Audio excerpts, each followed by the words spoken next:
ಕೇಳೋದ್ರಿಂದ ನಮ್ಮ ಅನೇಕ ಸಮಸ್ಯೆಗಳು ದೂರ ಆಗ್ತವೆ. ಅದಕ್ಕೆ ದಯವಿಟ್ಟು ಏನ್ ಒಂದ್ ದಿವಸ ಬರ್ತೀರಿ, ಎಲ್ಲರೂ ಬಂದವ್ರಿಗೆ ಮಾತ್ರ ಪ್ರಶ್ನೆ ಮಾಡಕ್ ಅಧಿಕಾರ ಕೊಡ್ತೀನಿ. ಬೆಳಿಗ್ಗೆ ಒಬ್ರು ನನಗೆ ಫೋನ್ ಮಾಡಿದ್ರು, ಅವ್ರು ಇವತ್ತು ಬೆಳಿಗ್ಗೆ ಬಂದಾರಂತ, ಅದಷ್ಟೇ ಕೇಳ್ಕೊಂಡ ಸಮಸ್ಯೆಗಳನ್ನ ಕೇಳಾಕತ್ರ. ಅವ್ರು ಹೇಳಿದೆ, ಅವ್ರಿಗೆ ನೀವು ಅವ್ರಿಗೆ ಹೇಳುವಷ್ಟು ಹೇಳಿದೆ. ಅವ್ರಿಗೆ ಯಾಕೆ ತಿಳ್ಕೊಂಡ್ರು ಬಿಟ್ರು ಗೊತ್ತಾಗ್ಲಿಲ್ಲ. ಪ್ರಶ್ನೆ ಮಾಡೋಕ್ಕಿಂತ ಮೊದಲ ಪರಂಪರೆ ಒಳಗ ಶ್ರವಣವನ್ನು ಮಾಡಿರ್ಬೇಕು. ಪರಂಪರೆ ಒಳಗ ಶ್ರವಣ ಮಾಡಿಲ್ಲ, ಸಿಸ್ಟಮೆಟಿಕ್ ಆಗಿ ಶ್ರವಣ ಇದನ್ನಾರ ಶ್ರವಣ ಮಾಡುದು. ಈಗಲ ಶ್ರವಣ ಮಾಡುದು. ಈಗೂ ಶ್ರವಣ ಮಾಡಿಲ್ಲ, ಒಂದ್ ಕ್ಲಾಸಿಗೆ ಬರುವುದು, ಒಂದ್ ಕ್ಲಾಸಿಗೆ ಬಿಡುವುದು, ಪ್ರಶ್ನೆಗಳನ್ನ ಪ್ರಶ್ನೆ ಮ್ಯಾಗ ಹಾಕೊಂಡ್ ಕೊಟ್ಟುವುದು ಅರ್ಥ ಇಲ್ಲ. ವೇದಕ್ಕೆ ನಾವು ಯಾಕೆ ಪ್ರಾಮುಖ್ಯತೆ ಕೊಡಬೇಕು ಅಂತ ನಿನ್ನೆ ಮೊನ್ನೆ ನಾವೆಲ್ಲ ಬಹಳಷ್ಟು ಹೇಳಿದ್ದೀನಿ. ಆ ನಂತರ ವೇದಕ್ಕೆ ಪ್ರಾಮಾಣ್ಯತೆ ಅಂದ್ರೆ ಪ್ರಮಾಣ ಅನ್ನುವಂಥದ್ದು ಮಹತ್ವ ಕೊಟ್ಟ ಮೇಲೆ ಮತ್ತೇನು ವಿಚಾರ ಕೊಟ್ಟೆ ನಾನು ಅಂತಂದ್ರೆ, ವೇದ ಹೇಳ್ತದ ನೀನು ನಿತ್ಯ ಅದಿದಿ, ನೀ ಪರಿಪೂರ್ಣ ಅದಿದಿ, ನೀನು ಆನಂದ ಸ್ವರೂಪ ಅದಿ ಅಂತ ಹೇಳ್ತದ. ನನ್ನ ಬಗ್ಗೆ ನಾನು ದುಃಖಿ ಅದೇನಿ, ನಾನು ಪರಿಚ್ಛಿನ್ನ ಅದೇನಿ ಅನ್ನುವಂಥ ಜ್ಞಾನ ಅದ. ಇದರಲ್ಲಿ ಯಾರು ಖರೆ ಅಂತೇಳಿ ಅನ್ನೋದಕ್ಕೆ ವಿಚಾರ ನಾ ಮಾಡೋದ್ ಬೇಡ. ಶಾಸ್ತ್ರ ನನ್ನ ಬಗ್ಗೆ ಹಿಂಗ್ ಹೇಳ್ತದ, ನಾನ್ ನನ್ನ ಬಗ್ಗೆ ಹಿಂಗ್ ತಿಳ್ಕೊಂಡೇನಿ, ಯಾರು ಕರೆಕ್ಟ್ ಇದರಲ್ಲಿ? ಯಾರು ಕರೆಕ್ಟ್ ರೀ? 12 ಜನ ಇದಾರೆ, ಯಾರೊಬ್ರು ಹೇಳ್ರಿ. ಶಾಸ್ತ್ರ ಹಿಂಗ್ ಹೇಳ್ತದ, ನನಗ್ ಹಿಂಗ್ ಅನಿಸ್ತದ, ಹೌದಲ್ರಿ? ಯಾರೊಬ್ರು ಓಪನ್ ಮಾಡಿ ಹೇಳ್ರಿ. ಶಾಸ್ತ್ರ ಕರೆಕ್ಟ್. ಈಗ ಶಾಸ್ತ್ರ ಹೇಳ್ತೇನೆ, ಶ್ರುತಿಯೇ ಪ್ರಮಾಣ ಕೇಳರ್ಗೆ ಐತಿ. ನಾವು ಅದನ್ನ ಮೂರನೇ ಕಣ್ಣು ಅಂತ ತಿಳ್ಕೊಂಡು ಅದನ್ನ ಇದನ್ ಮಾಡ್ಬೇಕು, ಕಣ್ಣು ಹಚ್ಕೋಬೇಕು. ವೇದ ಅದನ್ನ ಈಗ 2 ದಿನ 3 ದಿನ ಬರೀ ಅದೇ ವಿಷಯ ಹೇಳೇನಿ. ಅವ್ರು ತಿರ್ಗಾ ಮುರುಗಿ ಅದನ್ನೇ ಕೇಳ್ತಾವ ಪ್ರಶ್ನೆ. ಅದ್ ಹೆಂಗ್ರಿ ಅಂದ್ರ ನಾವು ತಿಳ್ಕೊಂಡಿದ್ದ ಖರೆ ಶಾಸ್ತ್ರ ಹೇಳುದು ಸುಳ್ಳು ಅನ್ನುವಂತ ಭಾವ ಇದ್ದಾಗ ನಮ್ಗೆ ಶಾಸ್ತ್ರ ಪರಿಣಾಮ ಮಾಡುದಿಲ್ಲ. ಶಾಸ್ತ್ರ ಪ್ರಮಾಣ ಅಂತ ತಿಳ್ಕೊಂಡು ಆ ಪ್ರಾಮಾಣ್ಯತೆಯನ್ನು ನಾವು ಅದಕ್ಕೆ ಕೊಟ್ಟಾಗ ಹಂಗ ನಾವು ತಿಳ್ಕೊಂಡಿದ್ದು ಇದು ಭ್ರಮ ಐತಿ ಅಂತ ತಿಳ್ಕೊಂಡು ಆ ಭ್ರಮದಲ್ಲಿ ಆ ಬಿಡ್ಲಿಕ್ಕೆ ಮನಸ್ಸು ಮಾಡ್ತೀವಿ. ಅದನ್ನ ಬದಲಾವಣೆ ಮಾಡ್ಕೊಳಕ್ ನಾವು ವಿಚಾರ ಮಾಡ್ತೀವಿ. ಆದ್ದರಿಂದ ನಮ್ಗ ಅನ್ಸೋದು ಖರೆ ಶಾಸ್ತ್ರ ಹೇಳುದು ಸುಳ್ಳು ಅನ್ನುವಂತ ಭಾವ ಇತ್ತಂದ್ರೆ ನಮ್ದು ಎಂದೂ ನಾವು ಪ್ರಗತಿಯನ್ನು ಹೊಂದುವುದೇ ಇಲ್ಲ. ವೇದಾಂತ ಅದನ್ನ ಹೇಳಿಲ್ಲ 2-3 ವರ್ಷದಿಂದ ಇವತ್ತು ಅದ ಪ್ರಶ್ನೆ ಬಂತಲ್ಲಿ. ಆದ್ರಿಂದ ಪ್ರಶ್ನೆ ಮಾಡುದು ದೊಡ್ಡದಲ್ಲ. ಪ್ರಶ್ನೆ ಮಾಡೋಕ್ಕಿಂತ ಶ್ರದ್ಧೆಯಿಂದ ಶ್ರವಣವನ್ನ ಮಾಡ್ರಿ. ಆ ನಂತರ 1 ದಿವಸ 2 ದಿವಸ ಬರೋದು ಬಿಡೋದು ಮಾಡಬೇಡ. ದಯವಿಟ್ಟು ಈಗ ಪ್ರಕ್ರಿಯೆ ಪ್ರಾರಂಭ ಆಗ್ಯದ. ಒಂದು ಪ್ರಕ್ರಿಯೆ ಪೂರ್ಣ ಕೇಳೋಣ, ಸ್ವಲ್ಪ ಲೆಂತ್ ಆಫ್ ಟೈಮ್ ಕೇಳೋಣ. ಆಮ್ಯಾಗಿಂದ ಏನಾದ್ರು ಸಂಶಯಗಳು ಅವು ಮತ್ತೆ ಪುನಃ ಇನ್ನೊಮ್ಮೆ ರಿಪಿಟೇಷನ್ ಆಗ್ತಿರ್ತಾವ.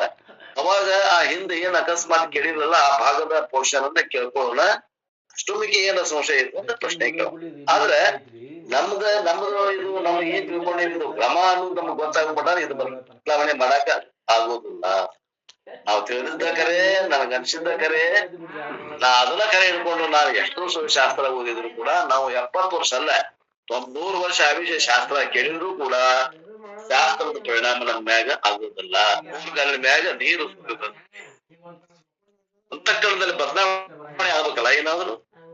ಆದ್ರಿಂದ ದಯವಿಟ್ಟು ತಪ್ಪು ತಿಳ್ಕೊಬೇಡ್ರಿ ಆತ್ಮೀಯರೇ. ಇದು ಪರಂಪರೆ ಮತ್ತು ವೇದ ಪ್ರಾಮಾಣ್ಯತೆ ಅನ್ನುವಂತ 2 ವಿಷಯಗಳನ್ನ ಈ ವಾರ ಹೇಳ್ಕೊಂಡ್ ಬಂದಿದ್ದೇನೆ. ಅದರಲ್ಲಿ ಗುರುಗಳು ಹೇಳ್ಕೊಂಡ್ ಬಂದಾರ, ಅದನ್ನ ಫಾಲೋ ಮಾಡಿದ್ದ. ಆ ಒಂದು ಪ್ರಾಮಾಣ್ಯತೆ ಮತ್ತು ಏನದ ಆ ವೇದ ಪ್ರಮಾಣ ಮತ್ತು ಪರಂಪರೆ ಈ ಒಂದು ಶಬ್ದದ ಅರ್ಥ ಏನ್ ಮಾಡ್ಬೇಕು ನೋಡ್ರಿ. ಧ್ಯಾನದಿಂದ ಮೋಕ್ಷ ಅಂತ ಎಲ್ಲಾರ ವಿಚಾರ ಮಾಡಿದ್ರೆ ಹೇಳ್ಯಾರ. ಧ್ಯಾನವನ್ನ ಎಷ್ಟು ಸರಳ ಶಬ್ದ ಬಳಸ್ತೇವೆ ಅಂತಂದ್ರ, ಇಷ್ಟು ದಿವಸ ಶ್ರವಣ ಮಾಡೇವ್ರಿ ನಾವು, ಥಿಯರಿ ಆಗೈತ್ರಿ ಅಪ್ಪವ್ರ, ಈಗ ಪ್ರಾಕ್ಟಿಕಲ್ ಅವ್ರ ಧ್ಯಾನ ಕೊಟ್ಟಿರ್ಬೇಕಾಗೈತ್ರಿ ಅನ್ನೋರು ಎಷ್ಟು ಜನ ಇಲ್ಲ ನಮ್ಮಲ್ಲಿ ಕೈ ಎತ್ರಿ. ಧ್ಯಾನವನ್ನು ಮಾಡ್ಬೇಕಾಗೈತ್ರಿ, ಈಗ ಥಿಯರಿ ಆಗೈತಿ, ನಾವು ಪ್ರಾಕ್ಟಿಕಲ್ ಮಾಡ್ಬೇಕಾಗೈತ್ರಿ ಅಂತ ಅನ್ನೋರು ಎಷ್ಟು ಜನ ಆಗೈತಿ. ನಾವ್ ಹೇಳ್ತೀವಿ ವೇದಾಂತ ಹೇಳಿಲ್ಲ, ಪ್ರಾಕ್ಟಿಕಲ್ ಅನ್ನೋದಿಲ್ಲ. ಯಾರು ಇರ್ಬೇಕು ಇದ್ರೊಳಗೆ ಯಾರು ಇಲ್ಲ. ಅಲ್ಲಲ್ಲ ಇರ್ಲಿ, ಆಯ್ತು, ಬಹಳ ಸಂತೋಷ. ಬೆಳಿಗ್ಗೆ ಒಬ್ರು ಯಾರೋ ಬಂದಿದ್ರಂತ, ಅವ್ರು ನನಗ್ ಫೋನ್ ಹಚ್ಚಿ ಆಮೇಲೆ ಕೇಳಾಕತ್ರು, ಅದ್ ಹೆಂಗ್ರಿ, ಅದ್ ಯಾಕೆ ಹಿಂಗಂದ್ರಿ, ಹೆಂಗಂದ್ರಿ. ಅವ್ರಿಗೆ ಹೇಳುವಷ್ಟು ಹೇಳಿದ್ದೆ ನಾನು. ಅವ್ರು ಎಷ್ಟು ಮಟ್ಟಿಗೆ ತಿಳ್ಕೊಂಡ್ರು ನನ್ಗೆ ಗೊತ್ತಾಗ್ಲಿಲ್ಲ. ಅವರು ಅಲ್ಲೇ ಸಿದ್ದಾಮಠದಾಗ ನೋಡ್ಯಾರ. ನಾನು ಇವತ್ತು ವಿಡಿಯೋ ಕಾಲ್ ನನ್ನ ಇಲ್ಲಿ ನೋಡಿದ್ಮೇಲೆ ಅವ್ರು ಗುರ್ತು ಹಿಡಿದು, ನೀವು ಅಲ್ಲಿ ಆದಿಚುಂಚನಗಿರಿ ಬಂದಿದ್ದೇವೆ ಅಂದೆ. ಆದಿಚುಂಚನಗಿರಿಗೆ ಹೋಗಿದ್ದೇನೆ. ಈ ಸಿದ್ದಾಮಠಕ್ಕೂ ನಾನು 15ನೇ ಇಸ್ವಿಯಿಂದ 19ನೇ ಇಸ್ವಿಗೆ 4-5 ವರ್ಷ ಶಿಬಿರಕ್ಕೆ ನಾನು ಬಂದಿದ್ದೇನೆ. ಶಿಬಿರದಾಗೂ ಇರ್ತಿದ್ದೆ. ಅವರು ಶಿಬಿರಕ್ಕೆ ಏನೋ ಬಂದಿದ್ರಂತ. ಅದಕ್ಕೆ ಆ ಪ್ರಶ್ನೆಯನ್ನು ಮಾಡಕತ್ತಿದ್ರು ಅವರು. ಆದ್ರೆ ನಾ ಹೇಳುವಂತ ವಿಚಾರ ಅವರಿಗೆ ಪ್ರವೇಶ ಆತೋ ಇಲ್ಲೋ ಗೊತ್ತಾಗ್ಲಿಲ್ಲ ನಮ್ಗೆ. ಮುಂದೆ ನನಗೆ ಬೇರೆ ಒಂದು ಫೋನ್ ಬಂತು, ನಾನು ಎಕ್ಸಿಟ್ ಆಗಿಬಿಟ್ಟೆ. ಹಿಂಗಾಗ್ತದ. ಅದಕ್ಕೆ ನಾವು ವೇದಕ್ಕೆ ಪ್ರಾಮಾಣ್ಯತೆ ಕೊಡ್ಬೇಕು ಒಂದು. ಎರಡನೇದು ಪರಂಪರೆಗೆ ಮಹತ್ವ ಕೊಡ್ಬೇಕು. ಯಾವ ವ್ಯಕ್ತಿಗೆ ಮಹತ್ವ ಕೊಡೋದು ಬೇಡ ನಾವು. ಈಗ ನಾ ಇಲ್ಲಿ ಹೇಳಾಕತ್ತೇನಂದ್ರೆ ಗುರುಗಳು ಹೇಳಿದ್ದೇನೆ ಹೇಳಾಕತ್ತೇನಂದ್ರೆ ಆ ಗುರುಗಳಿಗೆ ಮಹತ್ವ ಕೊಡ್ರಿ, ನಮಗ್ ಮೇಲೆ ಮಹತ್ವ ಬೇಡ. ಮಾತುಗಳಿಗೆ ಪ್ರಮಾಣತೆ ಕೊಡ್ಬೇಕು ನಾವು. ಅವು ಹೇಳು ಕರೆ ಬದಾವ, ನಾವ್ ಏನ್ ತಿಳ್ಕೊಂಡಿವಿ ಅದೇ ತಪ್ಪದ ಅನ್ನುವಂಥದ್ದನ್ನ ನಾವು ವಿಷಯ ಗ್ರಹಣ ಮಾಡ್ಬೇಕಾಗ್ತದೆ. ಇರ್ಲಿ. First of all, we should know that meditation is not meant for liberation. ಈ ಮೆಡಿಟೇಷನ್ ಅಂದ್ರೆ ನಿಧಿಧ್ಯಾಸನವನ್ನ ಯಾಕೆ ಇಲ್ಲಿ ಹೇಳಾಕತ್ತಾರ 6ನೇ ಅಧ್ಯಾಯದಾಗ? ಇದು ಮೋಕ್ಷಕ್ಕಾಗಿ ಹೇಳಾಕತ್ತಿಲ್ಲ. We do not prescribe meditation for the sake of moksha. Why? Because according to Upanishad teaching, liberation is not a goal of accomplishment at all. Liberation is our own intrinsic nature. ನಮ್ದು ಸ್ವರೂಪ, ನಮ್ದ ವೇದಾಂತದೊಳಗ ಈ ಏನದ ಮೋಕ್ಷ ಅನ್ನುವಂತಹದ್ದು ಅದು ಏನಾದ್ರೂ ಮಾಡಿ ಪಡ್ಕೊಳ್ಬೇಕಾಗಿದ್ದಲ್ಲ, ಅದು ಮೂಲಭೂತ ನಮ್ಮ ಸ್ವರೂಪದ ಅಂತ ಹೇಳ್ತಾರ. ನಮ್ದು ಮೂಲಭೂತ ಸ್ವರೂಪದ. ಅದು ಏನಾದ್ರೂ ಮಾಡಿ ಧ್ಯಾನವನ್ನ ಮಾಡಿ ಪಡ್ಕೊಳ್ಳೋದಲ್ಲ, ಕರ್ಮವನ್ನು ಮಾಡಿ ಪಡ್ಕೊಳ್ಳೋದಲ್ಲ, ಉಪಾಸನೆಯನ್ನು ಮಾಡಿ ಪಡ್ಕೊಳ್ಳೋದಲ್ಲ. ಅದು ನಮ್ಮ ಸ್ವರೂಪದ. ಇಟ್ ಈಸ್ ಸಿದ್ಧ ವಸ್ತು. ಅದು ಸಿದ್ಧ ವಸ್ತು ಅದ. ಅದನ್ನ ಸಿದ್ಧ ಮಾಡ್ಬೇಕಾಗಿಲ್ಲ. ಇಟ್ ಈಸ್ ನಾಟ್ ಸಾಧ್ಯಂ. ಅದನ್ನು ನಾವು ಯಾವ್ದಾರ ಒಂದು ಸಾಧನದಿಂದ ಸಾಧ್ಯವಾದಂತ ವಸ್ತು ಅಲ್ಲ ಮೋಕ್ಷ. And since moksha is already accomplished one, ಈಗಾಗಲೇ ಅಜ್ಞಾನ ಕಾಲದಲ್ಲಿ ಆಗಲಿ ಯಾವ ಕಾಲದಲ್ಲಿ ಈ ಸದ್ಯದ ನಂತರ ಇದ್ದಂತ ವಸ್ತು ಅದು ಯಾವುದು? ಅದು ಮೋಕ್ಷ. ಅಂದ್ರೆ ಐತಿ, ನಮ್ಮ ಹತ್ರ ಇದೆ, ಅಜ್ಞಾನ ಕಾಲದಲ್ಲಿ ಇದೆ. ಆದ್ರ ಅದ್ರದ್ದು ನನಗ ಫಲ ಸಿಕ್ಕಿಲ್ಲ ಅಥವಾ ಅದರ ಮಹತ್ವ ನಮ್ಗೆ ಗೊತ್ತಾಗಿಲ್ಲ ಅಂತಂದ್ರೆ ನಾ ಏನ್ ಮಾಡ್ಬೇಕು ಅಂತಾರ ಅವರು. It is only matter of owning up our knowledge. ಅದನ್ನ ತಿಳ್ಕೊಬೇಕಾಗಿದೆ. ಈಗ ನನ್ನ ಹತ್ರ ವಸ್ತು ಇದೆ, ಆ ವಸ್ತು ನನ್ನ ಹತ್ರ ಇದೆ ಅನ್ನೋದು ನನಗೆ ಗೊತ್ತಿಲ್ಲ ಅಂದ್ರೆ ಏನಂತೀರಿ ನೀವು? ಒಂದು ವಸ್ತು ನನ್ನ ಹತ್ರ ಇದೆ, ಆ ವಸ್ತು ನನಗ ಹತ್ರ ಇದೆ ಅನ್ನೋದು ನನಗ್ ಗೊತ್ತಿಲ್ಲ. ಗೊತ್ತಿಲ್ಲದ್ರೆ ಇರುವುದರಿಂದ ನಾನು ಮುಕ್ತ ಸ್ವರೂಪದಿಂದ ನಾನು ವಂಚಿತನಾಗಿದ್ದೇನೆ. ಅದಕ್ಕೊಂದು ಉದಾಹರಣೆ ಕೊಟ್ಟಿದ್ದೆ ನಾನು ಮೊನ್ನೆ. ಯಾವ್ದೋ ಒಬ್ಬ ಮುದುಕಂದು ಒಂದು ಉದಾಹರಣೆ. ಯಜಮಾನಂದು ಚಸ್ಮಾ ಇಲ್ಲಿ ಮ್ಯಾಗ ಹಾಕೋಣ, ಚಸ್ಮಾ ಹುಡುಕಾಗತ್ತಾನ, ಎಲ್ಲಿ ಸಿಗಬಾರ್ದು. ಎಲ್ಲರಿಗೂ ಹೆಂಡತಿ ಮಕ್ಕಳು ಮೊಮ್ಮಕ್ಕಳಿಗೆ ಭಯಾಗತ್ತಾನ. ಎಲ್ಲಾರು ಬಂದು ಹುಡುಕ್ಯಾಡಿ ಎಲ್ಲೆಲ್ಲ ಐತಿ ಅಲ್ಲೆಲ್ಲ ಹುಡುಕ್ಯಾಡಿ ಬಂದು ಎದುರಿಗೆ ಬಂದು ನಿಂತ್ಕೊಂಡು ನಗಾಗತ್ತಾರ. ಅಜ್ಜನ್ ನೋಡಿ ನಗಾಗತ್ತಾರ. ಯಾಕೆ ನಗಾಗತ್ತೀರಿ? ನಿಮ್ಗೆ ಸಿಟ್ಟು ಬಂದ, ನನ್ಗೆ ಸಿಟ್ಟು ಬಂದ್ರೆ ನಿಮ್ಗೆ ನಗಿ ಬಂದೈತಿ ಅನ್ನಂತ ಇವ ಇನ್ನೂ ಅಷ್ಟ ಹಾಳಾಗತ್ತ, ಇನ್ನಷ್ಟು ಅವ್ರ ಮ್ಯಾಗ ಒದರಾಡಾಗತ್ತ. ನನಗ ಒಂದ್ ಚಸ್ಮಾ ಹುಡಿ ಕೊಡೋದು ಆಗಬಾರ್ದು. ನಿಮ್ಗ 4 ಮಂದಿ ಇದ್ರಿ ನೀವೆಲ್ಲ, ಒಂದು ಚಸ್ಮಾ ಹುಡಿ ಕೊಡೋದು ಕಿಮ್ಮತ್ ಆಗ್ಬಾರ್ದು. ಅಂದ್ರೆ ನಾವ್ ಹೆಂಗ ಸಿಟ್ಟಿಗೆ ಹೇಳಾಗತ್ತಾನ ಹಂಗಂಗ ಅವ್ರಿಗೆ ನಗಿ ಹೆಚ್ಚಿಗೆ ಆಗೈತಿ, ನಗಾಗತ್ತಾರ ಅವ್ರು ಅರ್ಥೇರಿ. ಹಂಗಾಗಿದೆ ಈ ಮುಗ್ದು ಮೋಕ್ಷ ಹುಡುಕಾಕೊಂಡ ಒಂದ್ ಪರಿಸ್ಥಿತಿ. ಮೋಕ್ಷ ಅವನತ್ರ ಅದ, ಅದು ಸಿದ್ಧ ವಸ್ತು ಅದ. ಆದ್ರ ಆ ಮೋಕ್ಷಕ್ಕಾಗಿ ಅವ ಎಲ್ಲ ಕಡೆ ಹುಡುಕಾಗತ್ತ, ಸುಖ ಹುಡುಕಾಗತ್ತ. ಮೋಕ್ಷ ಅಂದ್ರೆ ಸುಖ. ಸುಖ ಎಲ್ಲೈತ್ರಿ? ಎಲ್ಲಿ ಇಲ್ಲ, ಅವನತ್ರ ಅದ. ಅದ್ರ ಹುಡುಕಾಗತ್ತಾರ. ಎಲ್ಲಿ? ವಿಷಯ ವಸ್ತುಗಳ ಹುಡುಕಾಗತ್ತಾರ. ಸ್ತ್ರೀ, ಪುತ್ರ, ಧನ, ಕನಕ, ವಸ್ತ್ರ, ವಾಹನ, ಪೆನ್ಷನ್, ಅಂತಸ್ತು, ಐಶ್ವರ್ಯ, ಇವೆಲ್ಲದ್ರಾಗ ಸುಖ ಐತಂತ ಬೆನ್ನತ್ತ. ಎಲ್ಲೈತಿ ಸುಖ? ಅದು ಅಲ್ಲಿಲ್ಲ, ತನ್ನಲ್ಲೇ ಇದೆ. It is owning up or knowing, and therefore the Upanishads clearly say that knowledge alone is the means of liberation. ಆದ್ರಿಂದ ಏನ್ ಹೇಳ್ತಾವ ಶಾಸ್ತ್ರಗಳು ಅಂತಂದ್ರೆ, ಜ್ಞಾನ ಏವತು ಕೈವಲ್ಯ. ಜ್ಞಾನದಿಂದ ಮೋಕ್ಷ.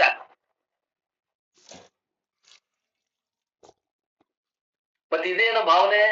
ನಾವ್ ಎಷ್ಟೊತ್ತರ ಚೇರಿ ಮಾಡಿದೀವಿ, ಎಲ್ಲಾ ಶಾಸ್ತ್ರ ಕೇಳೀವಿ, ಇನ್ನು ನಮ್ಗಂತೂ ಮೋಕ್ಷ ಆಗಿಲ್ಲ. ಇನ್ನು ಮೋಕ್ಷಕ್ಕಾಗಿ ಇನ್ನೊಂದ್ ಸ್ವಲ್ಪ ಗಟ್ಬಿಟ್ಟು ಇದೆಲ್ಲ ಹಿಡ್ಕೊಂಡು ಕುಂಡ್ಬೇಕು ಮಾಡೇನ್ರಿ. ಎಲ್ಲರೂ ಕಡೆ ಧ್ಯಾನಕ್ಕ ಒಂದು ಗುಡ್ಸೋಲ ಕಟ್ಕೊಂಡು ಆ ಹಿಮಾಲಯದಾಗ ಹೋಗಿ ಕುಂಡ್ಬೇಕು ಮಾಡೇನ್ರಿ, ಅಥವಾ ಬೋಧನ್ ಗುಡದಾಗ ಹೋಗಿ ಕುಂಡ್ಬೇಕಂತ ಮಾಡೇನ್ರಿ, ಅಥವಾ ನಮ್ಮ ಉಂಕಲ್ ಗುಡದಾಗ ಹೋಗಿ ಕುಂಡ್ಬೇಕಂತ ಮಾಡೇನ್ರಿ. ಏನ್ ಮಾಡಕ್ರಿ? ಪ್ರಾಕ್ಟಿಕಲ್ ಮಾಡ್ಬೇಕು. This is all our misconception. ಇದು ತಪ್ಪ ತಿಳುವಳಿಕೆ. ನಿಧಿಧ್ಯಾಸನ ಬಗ್ಗೆ ಇದ್ದಂತ ತಪ್ಪು ತಿಳುವಳಿಕೆ. In fact, even knowledge doesn't accomplish liberation for us. Knowledge reveals the fact that liberation is already accomplished. ಇವನ್ ಜ್ಞಾನ ನಿಮಗ ಮೋಕ್ಷ ಕೊಡುದಿಲ್ಲ ಅಂತ ಹೇಳ್ತಾರೆ. ಮುಂದೆ ಬರೋದು ಹೇಳ್ತಾರೆ, ಜ್ಞಾನ ನಿಮ್ಮ ಸ್ವರೂಪ ಅಂತ ತಿಳ್ಕೊಂಡು ನಿಮ್ಗೆ ತಿಳಿಸಿಕೊಡ್ತದ ಹೊರತು ಅದನ್ನ ನೀವು ಪಡೆಯಬೇಕಾಗಿಲ್ಲ. And that is why in all the Upanishads it is clearly said, ಆದ್ರಿಂದ ಎಲ್ಲ ಉಪನಿಷತ್ತುಗಳಲ್ಲಿ ಅದನ್ನ ಸ್ಪಷ್ಟವಾಗಿ ಹೇಳ್ಯಾರ. ಏನಂತ ಹೇಳ್ಯಾರ?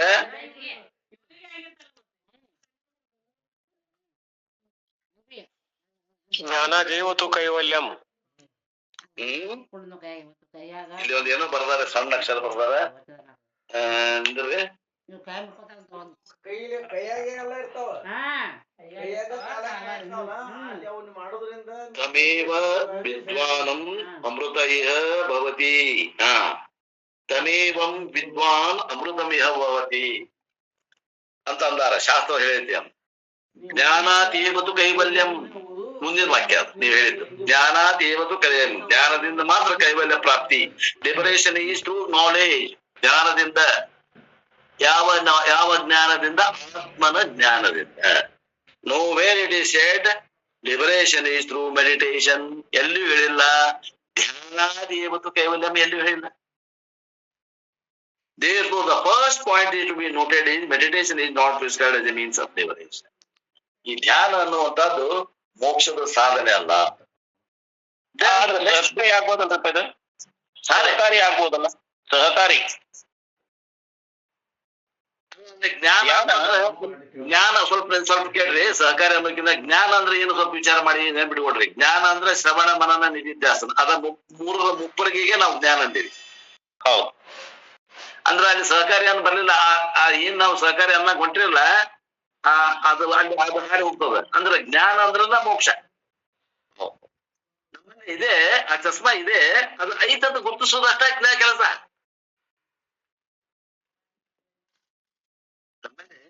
ಇದೆ ಪ್ರಾಪ್ತಸ್ಯ ಪ್ರಾಪ್ತಿ, ಅದು ಐತಿ ನಮ್ಮಲ್ಲಿ. ಅದನ್ನ ಇದೆ ಅಂತ ಗುರುತಿಸೋದು ಅಷ್ಟೇ ಕೆಲಸ ನಮ್ದೀಗ.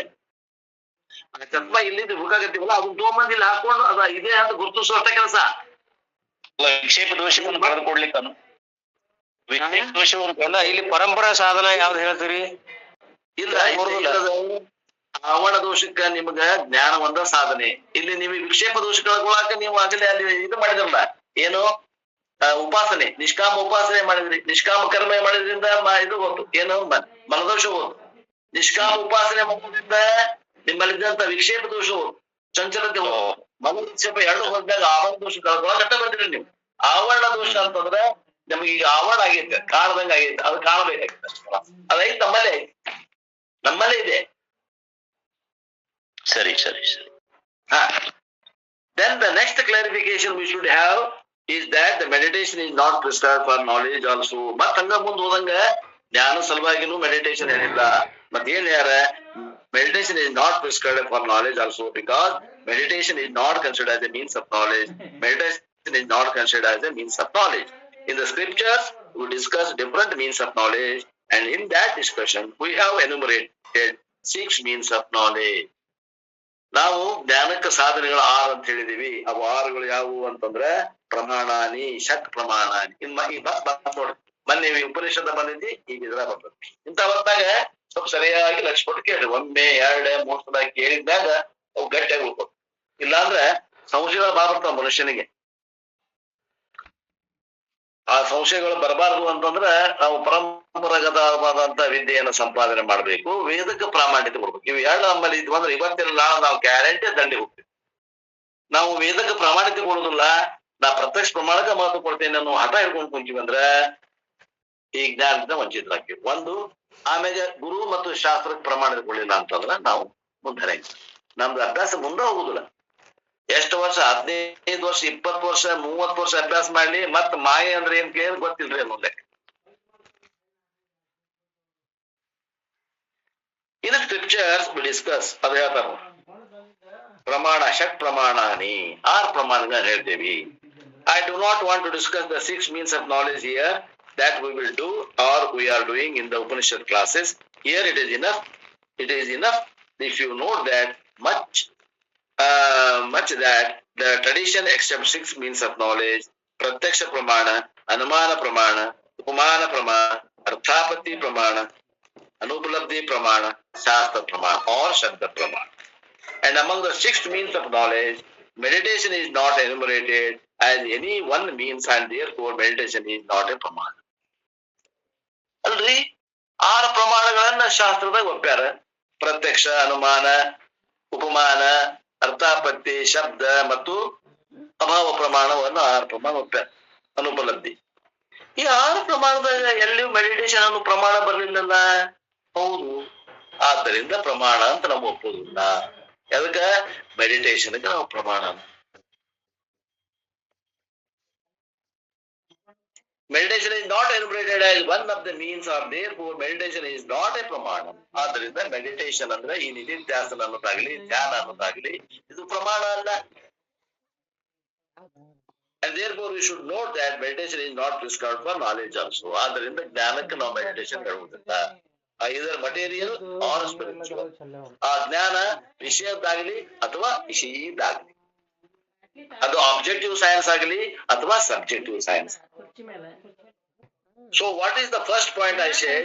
Meditation is not prescribed for liberation. Number 2, meditation is not prescribed for knowledge also. Then the third thing is that we have to note is the Vedantic seeker, a spiritual seeker, meditation is not prescribed even for any extraordinary experiences or mystic experiences. ಹಂಗಾರ ಪವಾಡ ಗಿವಾಡ ಮಾಡ್ತಾರಲ್ಲ, ಅದು ಮಾಡ್ಬೇಕಂತಂದ್ರ ಇದು ನಿಧಿಧ್ಯಾಸನ ಮಾಡ್ಬೇಕೇನ್ರಿ ಅಂತ ಒಬ್ಬ ಯಾರ ಕೇಳಿದ್ರ ಅದಕ್ಕೂ ಅಲ್ಲ. ಅಥವಾ ಒಂದು ಪವಾಡ ಅಥವಾ ಒಂದ್ ಯಾವ್ದೋ ಒಂದು ವಿಶೇಷ ಅನುಭವ ಆಗ್ಬೇಕು. ಸಾಮಾನ್ಯವಾದ ಅನುಭವ ಬಿಟ್ಟು ವಿಶೇಷವಾದ ಅನುಭವ, ಒಂದು ಮಿಸ್ಟಿಕ್ ಎಕ್ಸ್ಪೀರಿಯನ್ಸ್ ಅಂತ ಆ ಒಂದು ಅನುಭವಕ್ಕಾದ್ರೆ ಎಕ್ಸ್ಟ್ರಾರ್ಡಿನರಿ, ಸಾಮಾನ್ಯ ಜನರಿಗೆ ಏನ್ ಅನುಭವ ಆಗ್ಬೇಕು ಅದಕ್ಕಿಂತ ಎಕ್ಸ್ಟ್ರಾ ಏನ್ ಅನುಭವ ಆಗ್ಬೇಕಂದ್ರೆ ಅದಕ್ಕೆ ಏನಾದ್ರು ನಿಧಿಧ್ಯಾಸನ ಬೇಕೇಂದ್ರೆ ಅದಕ್ಕೂ ಇಲ್ಲ. Meditation is not even prescribed for the purpose of any extraordinary mystic experience also. What is the reason? The reason is all the experiences, ordinary or extraordinary, ordinary or mystic, they deal with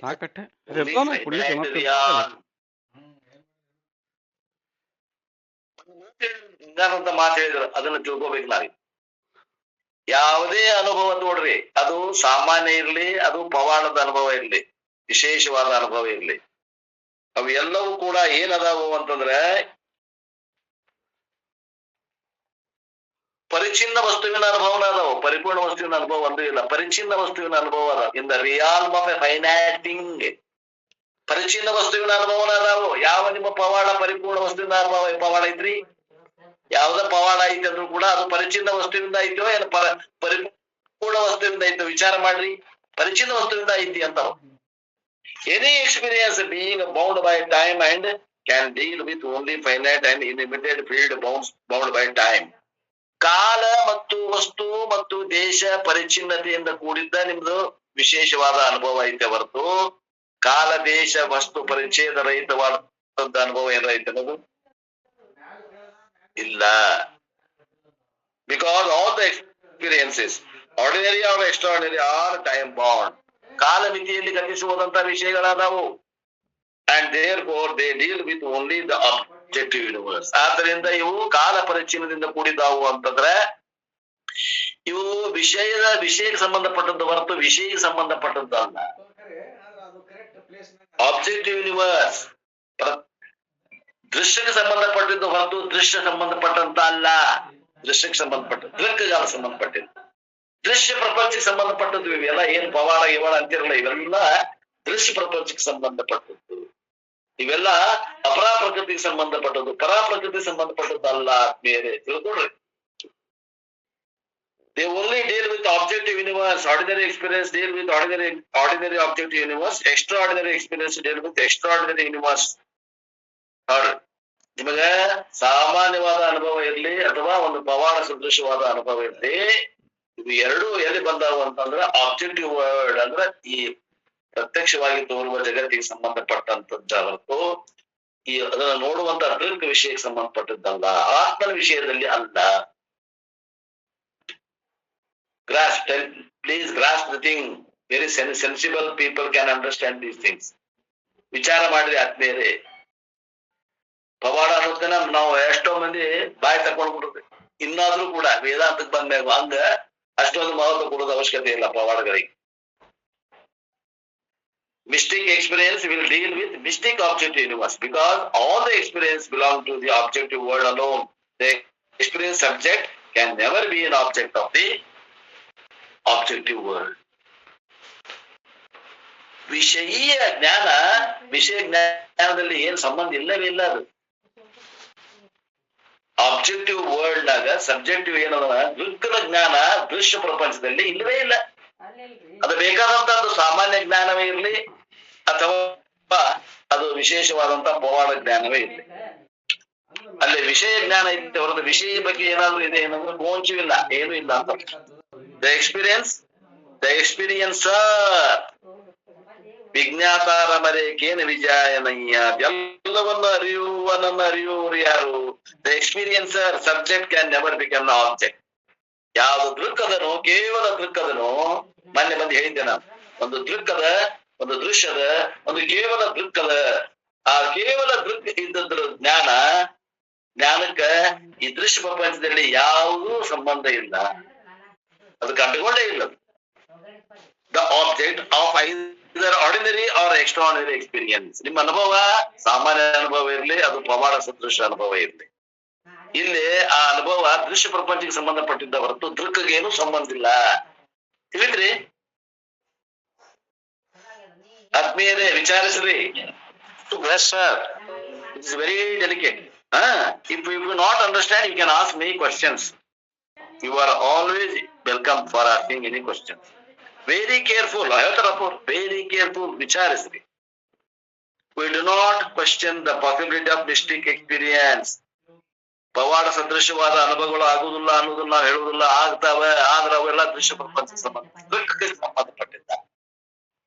ನಮಗ್ ಗೌರವ ಐತಿ, ಪವಾಡಕ್ಕೆ ನಮಗ್ ಗೌರವ ಐತಿ, ಇಲ್ಲ ಅಂತಲ್ಲ. ಆದ್ರೆ ಅಷ್ಟೇ ಗೌರವ ಕೊಡ್ಬೇಕು. ಅದೇನ ದೃಕ್ ಪ್ರಪಂಚಕ್ಕೆ ಸಂಬಂಧಪಟ್ಟಿದ್ದು ಏನದು ಪವಾಡ. ಯಾಕಷ್ಟು ಮಹತ್ವ ಕೊಡ್ತೀರಿ?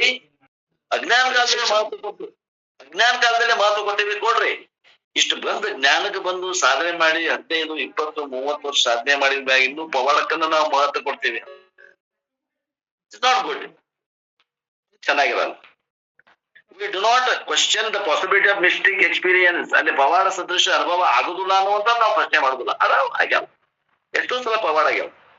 We are not questioning the possibility of extraordinary experiences. What we say is there are mystic experiences, there are extraordinary experiences, but what we say is all the mystic or all the extraordinary experiences belong to the objective world and they are never deal with the very subjective world. ಎಲ್ಲವೂ ಮಾಯಾ ಬಜಾರ್ ರೀ. ಅದು ಮಾಯಾ ಬಜಾರ್ ಸಂತೆ ಸಂಬಂಧಪಟ್ಟದ್ದು.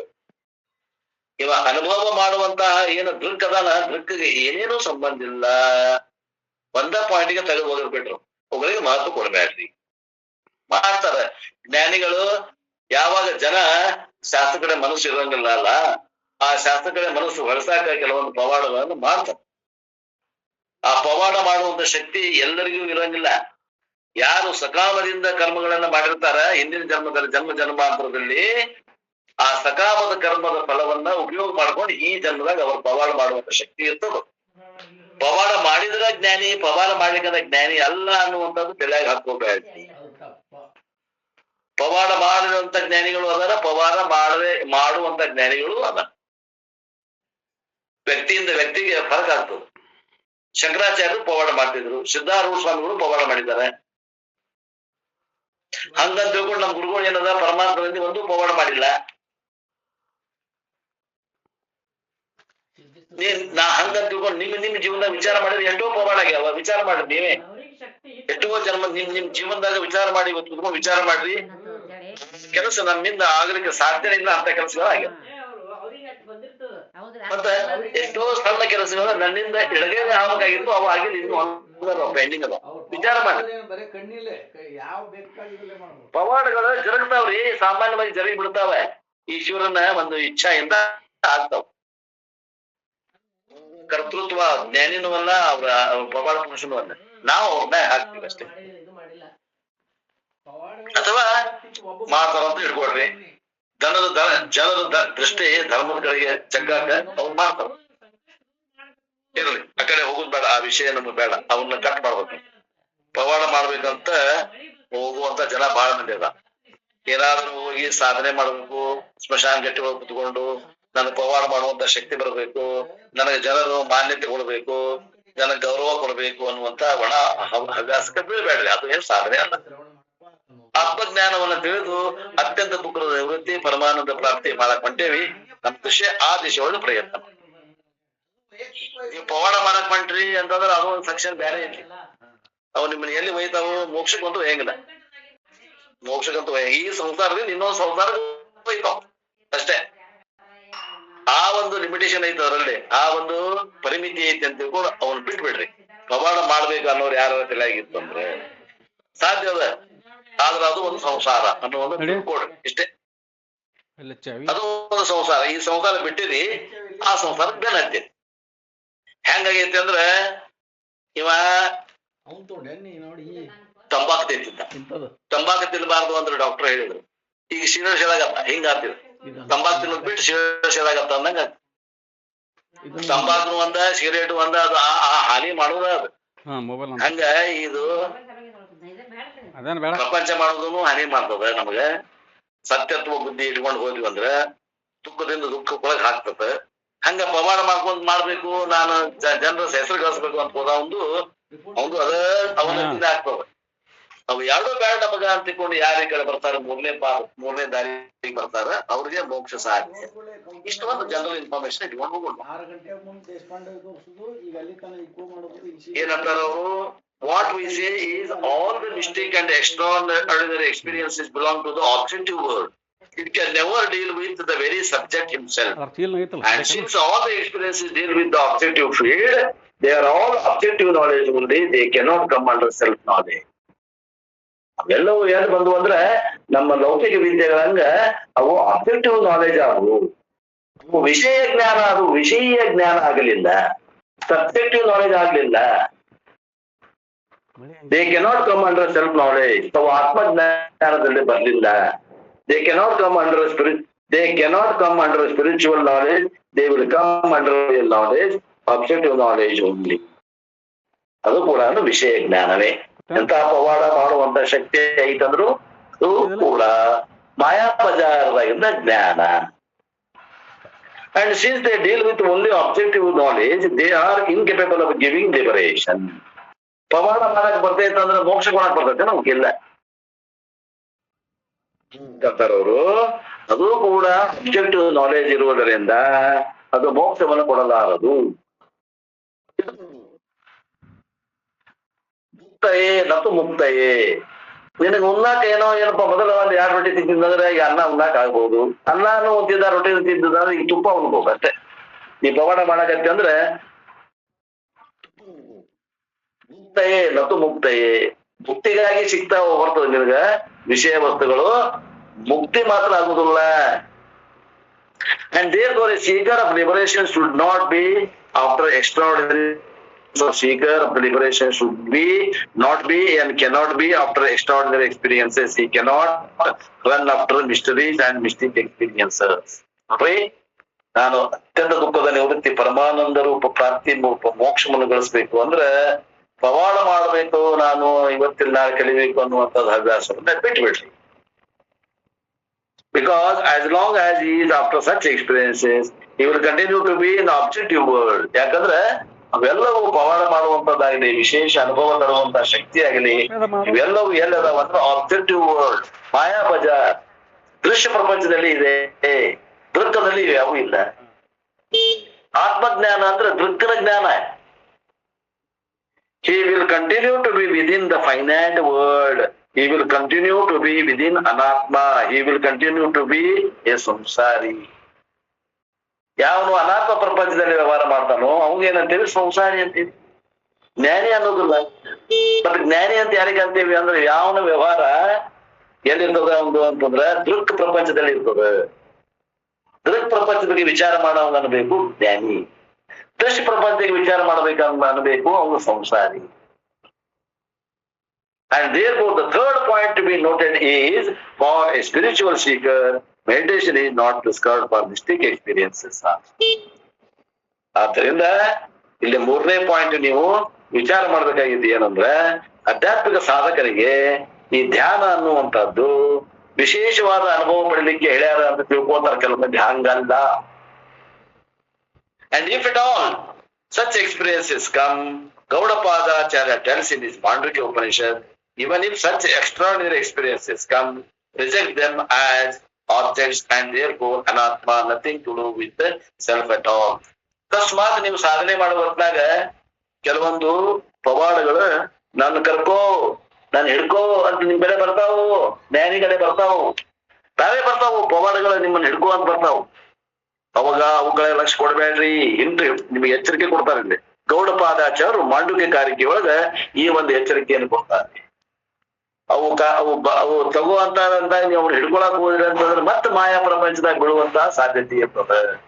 ಆದ್ರಿಂದ ನಿಮ್ಮ ಜ್ಞಾನಕ್ಕೆ ಹೆಚ್ಚಿಗೆ ಒತ್ತು ಕೊಡ್ರಿ, ಅವುಗಳ ಕಡೆ ಲಕ್ಷ್ಯ ಕೊಡಬೇಡ. ಏನೋ ಒಂದ್ ನೀವ್ ಹೇಳಿದ ಮಾತು ಆಗಿ ಹೋಗ್ತದೆ. ಮಂದಿ ಬೆನ್ ಹತ್ತಾರ, ಮಂದಿ ಏನ್ರಿ ಚಮತ್ಕಾರ ಬೇಕು ಮಂದಿಗೆ. ಜನಕ್ಕೆ ಏನ್ ಬೇಕು? ಚಮತ್ಕಾರ ಬೇಕು, ಪವಾಡ ಸದೃಶವಾದ ಘಟನೆಗಳ ಜರಗಬೇಕು, ಕೂಡಲಿಗೆ ಕಣ್ಣು ಬರ್ಬೇಕು, ಕಾಲು ಬರ್ಬೇಕು ಅಂದ್ರೆ ನಿಮ್ಗೆ ಪಾಳೆ ಹಾಕ್ತಾರ ಮಂದಿ. ಮೋಕ್ಷ ಕೊಡಂತಾರ ನಾವು ಇಲ್ಲ.